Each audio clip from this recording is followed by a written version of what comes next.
Hiya, John. Delighted to be having a chat with you. Yourself and Steve Evans here. Thanks, Terry. Hello, Steve. You all right, mate? Yeah, right, John. Good to meet you. I was going to ask you how life in Liverpool is, but you're only across the water from here. I can probably see you from here. I'm right on the coast in Mills, on the Wirral, like. So, nice sunny afternoon, though. And I believe you're a bit like me. You spend a lot of time on the cop. And at the moment, it's not doing too well, is it? You know, obviously, it's all we do is speak to our mates about this kind of thing, isn't it? It's a bit doom and gloom. Yeah. But we was only, and to be honest, I can't see it getting any better anytime soon, mate, to be honest. But it's been unbelievable. We've been unbelievably spoiled, haven't we?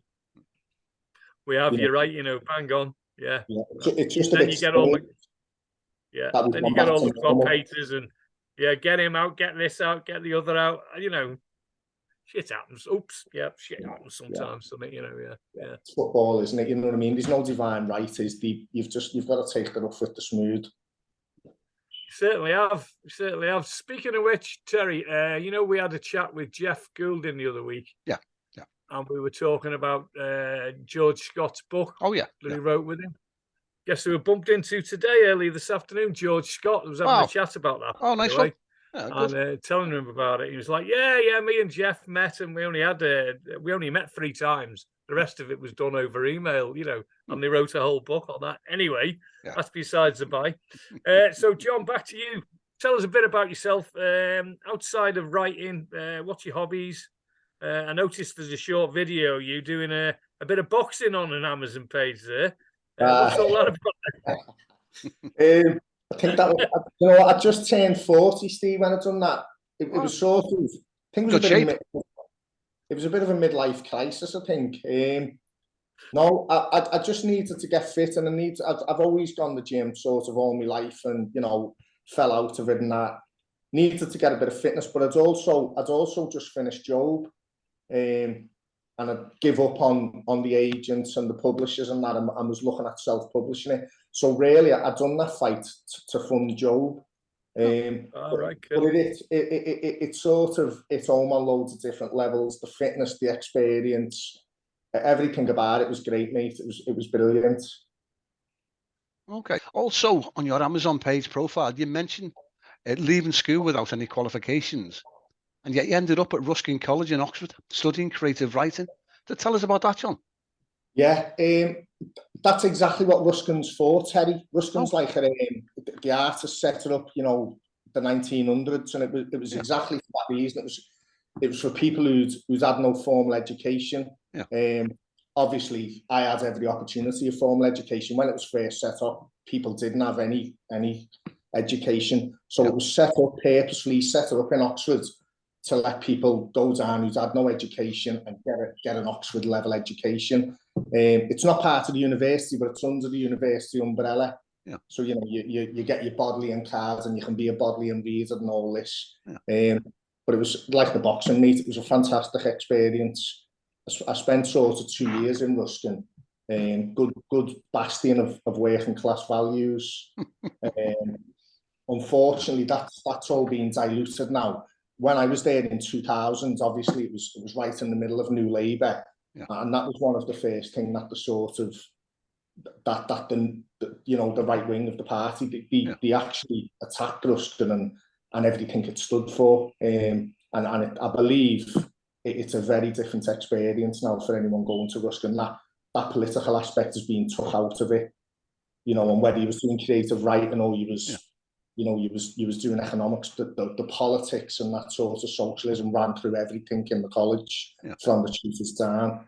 And unfortunately, I believe that's not the case anymore. Okay. Yeah, not, isn't it? Yeah, it is. Yeah, it really is, because it was massive. It had sort of students from every different backgrounds all over the world. And it was a real opportunity, like myself. I did leave school at 15 without sitting a single GCSE. And that gave me an opportunity. I went back to I don't know whether you know the Rotunza on Stanley Road. Yeah, I do, yeah. Yeah, I went back to the Rotunza when I was about early 20s and done my English GCSE.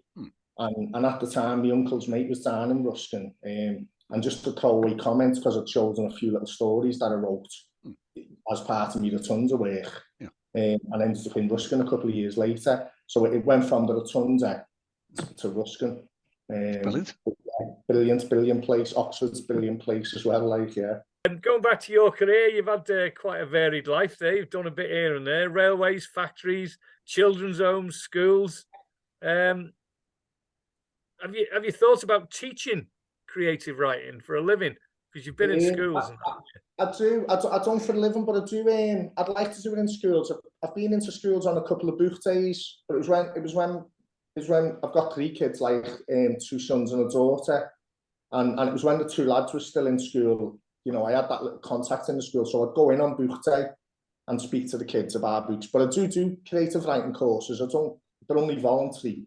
I do them in the likes of Our for Others and places like that. So I run little writing groups, and they're always under, like, I used to find that I'd get people coming in, Steve, wanting to do an horror, and someone who wanted to do sci-fi, and it was great, but it'd be a bit, you know, higgledy-piggledy. So now I just concentrate on memoir. And so I get people of a certain age coming to me little writing groups, a couple of hours a week. And it's good, it's really worthwhile, mate. And the people who come in, maybe they haven't got a sort of sci-fi story or this and that, but everyone's got their own story, haven't they? So I find memoir is just a complete leveler. You know, even if people are a bit nervous coming along, or that they're sort of passionate about telling their own tale. So you can always get them started. You can always get that pen on paper. So yeah, I do that, mate. I run a couple of writing groups a week. Are you planning to go in schools in the next few weeks then? Because it's World Book Day on the way. I haven't got the link no more. Yeah, my youngest, my daughter Evie's just left school, so I haven't got that link no more. But also, if anyone wants to pay me as well, that'd be great as well.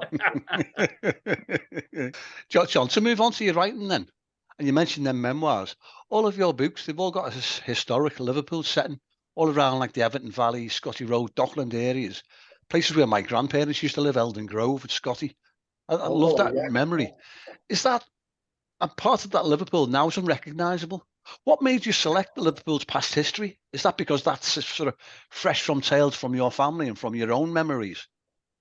Yeah, spot on, mate. A couple of different sort of reasons, to be honest, Terry. Firstly, I don't think I could write about anywhere else. I don't think, hopefully my books have got that little bit, even the Victorian novels, they've got that authenticity, hopefully, because, like you said, you know, it's where we're from type of thing, you know, so it's ingrained.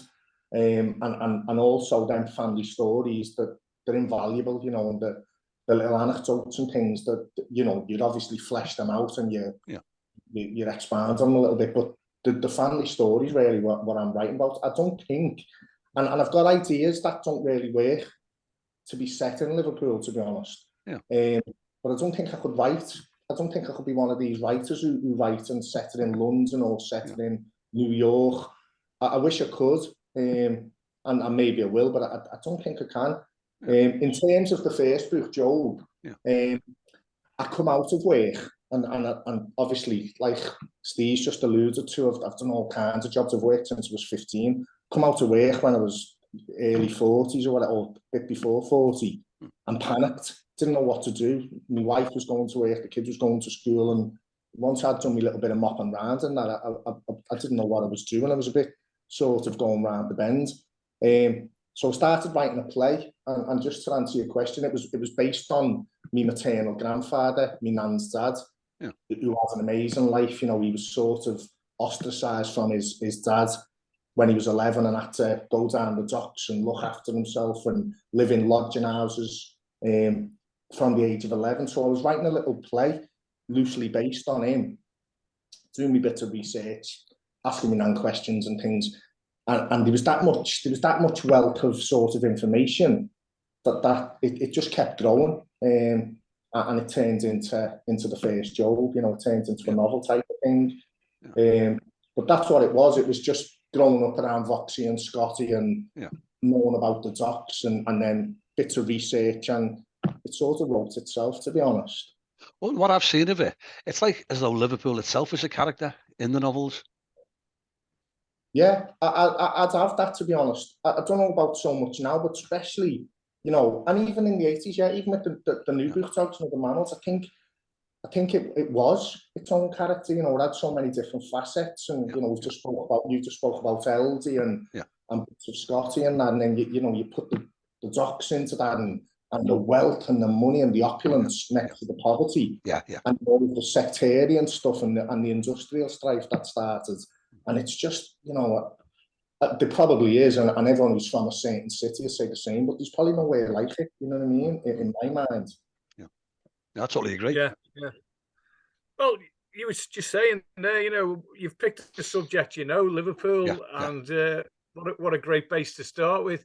I mean, makes sense, doesn't it? Why pick somewhere like London when you know nothing about it, and you're going to have to do all that research? When most of the research for you is in your head, and then you've done other research to go into the book, obviously, but you've got a good grounding in there, haven't you, for your books then? So spot on. Obviously, with the Jobes, there was a lot of research because it was historical. But with dogs being set in the 80s, like my the prologue for dogs is like Terry's Green Hills. It's 1976, and that's when I was born. Just it weren't meant to be.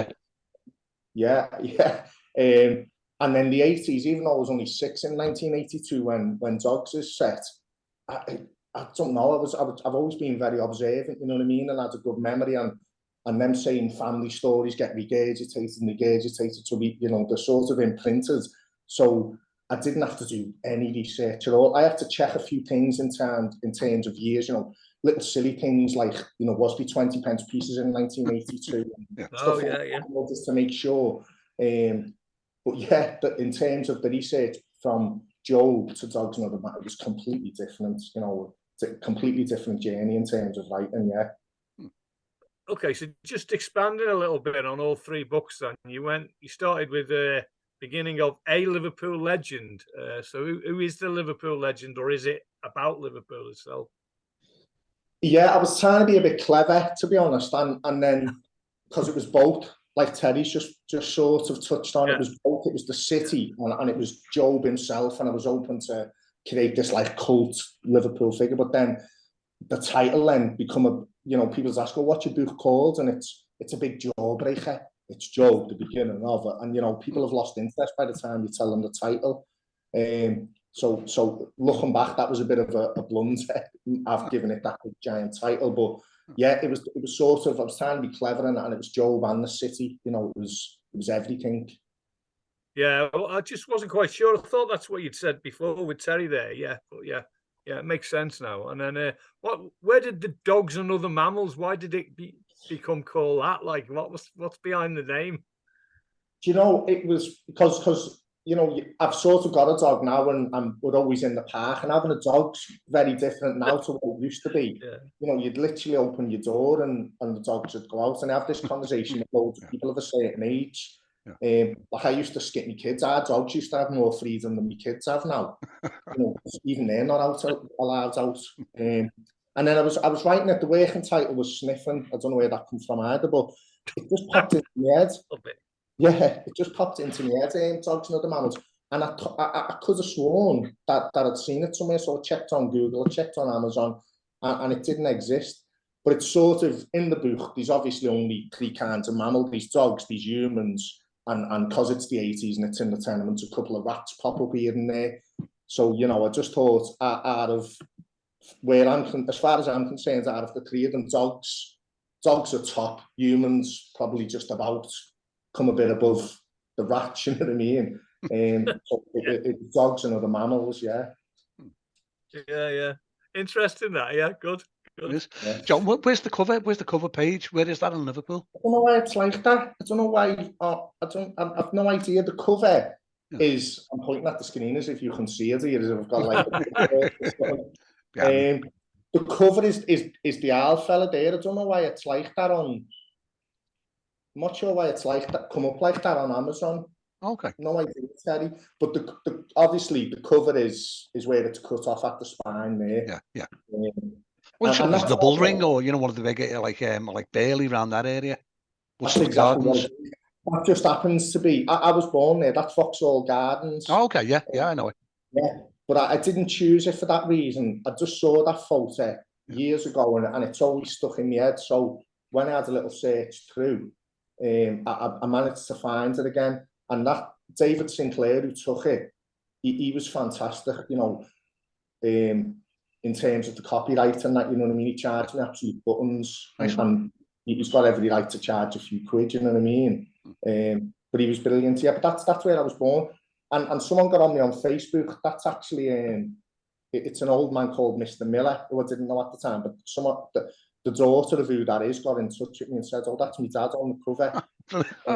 What did you do about getting a publisher, John? Or did you go down the indie route, or did you struggle like a lot of authors do? They go and try and get a publisher, get nowhere, and I wasted a lot of time.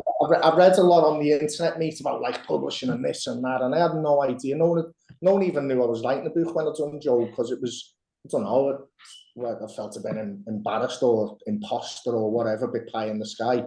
So it wasn't until I had a book, a physical book, that I was like, wow, you know, I've done that. So I started looking for agents, tried to follow the prescribed route, you know, which I found out on the internet, and that wasted an awful lot of time, got nowhere with Jobe, and then self-published it. Didn't even waste time with Jobe with the follow-up. I just self-published it, and then an independent publisher approached me and said, we'd like to work with you with Jobe, which was great, you know, in terms of, I thought, oh, it's only independent, but I want to be a published author. Yeah. So that was great. And then on the back of that, an agent approached me. I don't know whether I can name people or this or that, but an agent approached me. And she said, listen, you know, I've read Jobe, and it was great, and, you know, I'd like to work with you, and that was fantastic. So on air, sort of say, so I ended my contract with the independent publisher, explained it all very amicable, and just said, look, I've got an opportunity here, and I've got a second book, you know, the sequel, and I'm also halfway through my third book, so it could be a real opportunity for me. The independent publisher was great, says, okay, off you go. And then unfortunately, it just didn't work out with the agent. COVID hit, and it was getting nowhere. So I had 3 books, and all of them was gathering dust, if you like. You know, they weren't seeing the light of day. And then a couple of months ago, I spoke to my wife and said, look, I'm thinking of knocking it on the head with the agent and self-publishing, you know, because Jobe didn't set the world on fire, but it was received well, and it was out there. You know, it's sort of done what I wanted it to do in that sense. So that's where I am now. It feels like I took a step backwards because I had a publisher and an agent, and now I've got nothing. But I think it was the right decision. Time will tell, because it's been out a couple of weeks, so, you know, we'll see where we go. But what I found is, since I've made that decision, I feel a lot better. I feel like I'm writing again, and I feel like I'm sort of thinking of ideas and not just waiting for an email off an agent or a publisher. Got really good feedback off a lot of publishers for Jobe and for Dogs and Other Mammals, but it's I don't like the industry, to be honest. I don't, you know, I don't know. You wait forever for replies, don't you, John? That's a pain in the ass, it really is. Sour grapes, tell you, it's difficult to sort of let someone come along now and says, oh yeah, it is a great deal, and this, I'll snap their hands off, but I'd never go looking for it again. I'd never go, because there's so many barriers, isn't there? You know, you've got to get an agent, then they've got to get it to a commissioning editor, then the commissioning editor's got to get it to such and such has got to get it through the commercial department, and it's just like, oh no, it's not for me, you know what I mean? I don't think it's for me. And all of this, I've never been very comfortable with the idea of networking, and, you know, I love having a chat, and I love bumping into people when it's all very natural and nice and, you know, just normal. But that idea of going with an actual purpose, if you know what I mean, to network, it knocks me, you know, it's not. And I speak to anyone, you know, whether it be at a bus stop or, you know, in a pub, at the races, in the mat, it doesn't matter, you know. But that idea of going purposefully to network, it's not for me. Like, so I think that has always cost me in the publishing world. John, just talking about networking, you mentioned that earlier. You've connected with a writer that means Steve. I've chatted to Sarah Moorhead. Yeah, she's brilliant, Sarah. I got introduced to a little writing group, and Sarah was part of it. There's only like 4 of us, and we sort of hit it off straight away. You know what I mean? It was before the lockdown, and we'd meet in person, and then a lot of it was like this. It was through Zoom. But I don't be in the group no more. But I always keep in touch with Sarah, and she's just a wealth of knowledge, isn't she? And she like I feel like that with you, to be honest. I feel like you'd be really helpful, and but sure, like yourself, you come up across a lot of gatekeepers and people who don't seem to really want to help you, which I don't understand in any walk of life, no matter whether it's gardening or writing or whatever. But Sarah's the exact opposite, which that little post which put us together on Facebook proved. You know, she said it might be nice of you to have a chat. And that's just that just underlines like what kind of person she is. Brilliant writer. She's put us in touch with a couple of writers, hasn't she, Steve? Yes, yeah. It's been really good. Yeah, she's dead open like that. Really nice. Yeah. John, can I ask you about the social media now, talking about networking and marketing and promotions and all that? We've connected on Twitter and Facebook. Are you using any other social media at all, or just those two? I'd be on that Instagram just because you can put a picture of the book cover up, and also my lad's sort of like a little. He knows like all the boxes. He knows all the Smiths, and you know he speaks to Gerard and people like that. You know what I mean? Yeah. So that's what they all use. So I asked him, you know, to do a bit of networking for me. I asked him, would he throw a flyer up or a picture of the book and that, and they all did give them the due. So I was on Instagram just for that reason. But I find, in terms of you saying like which one would you want to be on and which one's the best to try and get book sales or try and get people interacting, I don't think you could be Facebook for that. I don't know whether it's because it was the first one out and people of a certain age. It seems to be all encompassing. It seems to be, to me, it's different age brackets. You know, like the likes of us, the old ones will be on Facebook. The young ones will be on Instagram and TikTok or whatever. Do you know what I mean? I just feel like you get a bit more, you get a conversation on Facebook. I could put a post up, or, you know, I might put a post up and say, oh, just been with Terry Mealy and Steve and blah, blah. And people are being inquisitive. People that take the time to actually read what you've posted and then ask you the question about it.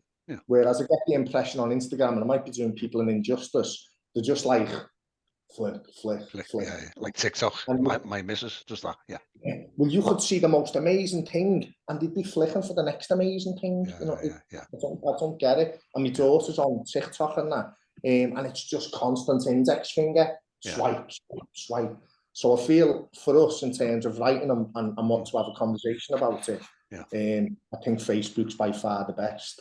Well, I remember when you first posted the Jobe, the original one, and you got loads, hundreds of, oh, wow, well done. Yeah, sound that. What's it about and things. And the image, I remember seeing the image. It was brilliant. I thought it was a great title, by the way. You know, I know you don't like it now looking back, but at the time, even now, I think it's a great title. Yeah. No, even the cover and that now, and because it's my first one, it makes me, doesn't make me balk, but it gives me that feeling of, it gives me a little bit of discomfort, you know what I mean? I hope I don't get that with dogs, but I think I might, to be honest. Like, I've revised both the Jobes, and I'm sort of bringing them back out to finish the trilogy. So I've revised them and bringing them back out with a view to sort of finishing the trilogy once for all. And I just feel a lot better. I feel I haven't sort of got in the way as an author. You know what I mean? I think sometimes with Jobe, I was trying to prove, oh yeah, look, I can write. And I was getting in the way of the story with my own sort of terminology and words I was using. So it makes me I go a bit red on that if I look at Jobe. A few people have asked me, like, I wish it weren't on Amazon at all, to be honest. I took it off Amazon completely. But obviously you can get second-hand copies. True, I wish I could just get rid of the bulk of them completely and have them out now. Can you, like, just delete them? Then again, I think I put different versions of my novel on there, and they're still there, even though I've never sold any. I've never pressed published, but it just like lingers like a bad smell. Stays there, You can archive it on that KDP. You can archive them, but you can never get rid of them, Terry. I suppose it's that old adage, isn't it? You know, like where you say to your kids, put something on the internet, it's never going. True. It's like that. It's like that with your boots, What are you working on at the moment, then, John? Are you going on a similar direction? Exclusive, bringing the two Jobes out. I've just revised them. I'm working on the cover. for Jobe 1 now. That'll be out very soon, but I'm eager to get the trilogy finished, Steve, because right, okay, yeah, I didn't quite understand. Yeah, the trilogy. People was never happy with Jobe with the ending. I've got a great auntie who was reading, saved the last few pages for bed, and come back down and was looking under the couch and that. Fell out. So I'm anxious of that. So I just want to get that finished because I deserve to get it finished. The readers do, and Jobe, it deserves to be that trilogy and done then. And I like that sound trilogy. It'd be great to have it. Yeah. I've got to ask you while I remember. I know we've got enough time, I think. Do you really like Mills and Boon and Helen Forrester?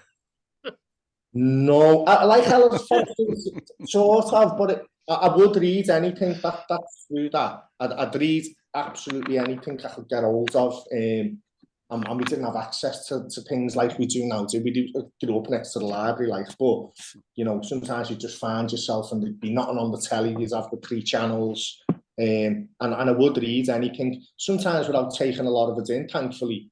But yeah, I'd pick anything up and read it. No, fair enough. Yeah, I mean, I've read one or two of Helen Forrester's myself years ago. So to be fair, so can't knock it. Mills and Boon have drawn the line at not reading them. No. But Helen Forrester, in terms of nostalgia, you know, it's fantastic to sort of. She does get that time and the setting and that great. You know what I mean? Any Cross the Mersey, the one I've read, I think. Yeah. Up into Cross the Mersey. That's it. Yeah. It's gone up with inflation. It was a penny when I read it. Like everything, it'd be a tenner now, yeah. What's your ambitions as a writer? Is it like that sort of daydream that all writers have got to see their work on the big screen? Like a great Liverpool writers. To be honest, mate, I've got obviously all of the fantasies like you do, you know what I mean? Because I've always wanted to be a writer since I was a kid, and like you touched on, went to Ruskin. That was 20 odd years ago, so I thought it never happened. Just circumstances made it happen. But to make a living out of it would just be brilliant, you know, to make a wage and to make a comfortable living would be fantastic. But then, apart from that, probably like yourself, and I saw your post the other day, I forget his name now, the screenwriter. Dougie Brimson. Dougie, yeah, and you had to tell me who he was and that, because I'm terrible at names. So when I was like, oh my God, it's him. That'd be fantastic, wouldn't it? For someone like him to take your book and make it come alive. That's like that is the dream, isn't it? You know what I mean? I love books. I prefer a book than a film and this and that, you know. But yeah, to have it up to that, to the masses, if you like, you know, and everyone to be aware of it. That would be unbelievable, wouldn't it? It would. You got my favourite book of all time behind you there, Catch-22, sitting next to Papillon. Yeah, they're my favourite little sort of roll books then, probably. Yeah. That little few that's there, Catch-22, brilliant. Brilliant, isn't it? Yeah. Funnily enough, that's the two that stood out to me, Papillon and Catch-22. Bang, I noticed them as well, yeah. That little roll, there's like 4 or 5 books there. They're probably like me favourites, yeah. Excellent. So, what advice would you give to someone who's new to writing, getting into it for the first time? Which direction would you point them in, and how to write, or best way to do it? Bearing in mind, we talked before about subject, perhaps, or you know. Yeah, I've literally been there on this. I'm talking to you. I'm in the dining room now, and this is where I sit and write. You know what I mean? And when I started it, just through having to do something, because I didn't, for the first time in God knows how long, I found myself without a job. I just started writing, you know, and that's quite generic advice, just quite simplistic, isn't it? We'll just write. But so aside from that basic, obvious advice of just write, which is really important and is what you've got to do, I'd stay off the internet, to be honest. You know, all these prescribed routes and these 7 steps and this and that. I'd steer clear of that, and I'd just tell the story as best you can. Revision is the king, isn't it? You know, you've got to revise. I've just said about revising 2 novels that I've had out, and I'm having the audacity to revise and bring them out again. But that revision is king. You've got to keep revising. I used to think that every paragraph had to be perfect first time, and that's impossible. You write absolute drudge, and then you polish it and you make it a little bit better, and then tomorrow you'll come back and you'll do the same again.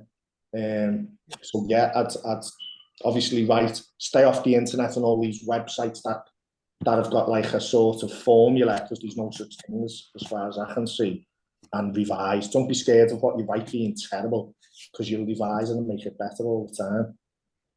Yeah, it's a lot of authors have said the same, to be fair. Yeah. Write down what you know, what you want to write. Don't worry about researching at this point. Write it all down, and then you can worry about it later, can't you? And adapt it, adjust it. I used to have horrible basics.